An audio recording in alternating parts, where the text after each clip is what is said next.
आशां विहाय परिहृत्य परस्य निन्दां पापे रतिं च सुनिवार्य मनः समाधौ।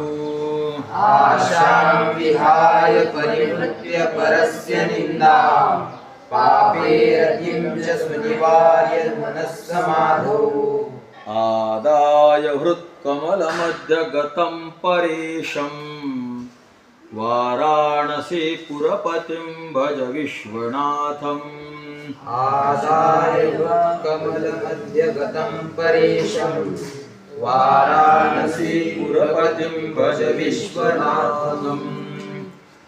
तर याचा पदच्छेद असा आहे, आशां विहाय परिवृत्य परस्य निंदां पापे रतिंच सुनिवार्य मनः समाधौ आदाय हृत्कमलमध्यगतं परेशं वाराणसीपुरपतिं भजे विश्वनाथम। पद अन्वय असा आहे, आशां विहाय परस्य निंदां परिहृत्य च पापे रतिं सुनिवार्य मनः समाधौ परेशं हृत्कमलमध्यगतम आदाय वाराणसीपुरपतिं विश्वनाथम भजे।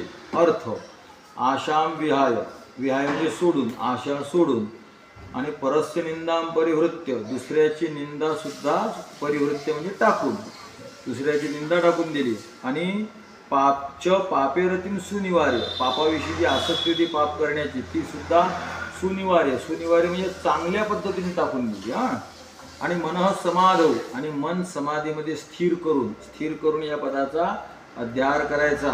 आणि परेशम, परेश म्हणजे महादेव, भगवान विश्वनाथ परमात्मा, हृत्कमलमध्य, हृदयरूपी कमलामध्ये, आदाय, आदाय म्हणजे स्वीकारून, त्यांना अशा महादेवाला हृदयरूपी कमलामध्ये स्वीकारून वाराणसीपुरपतिं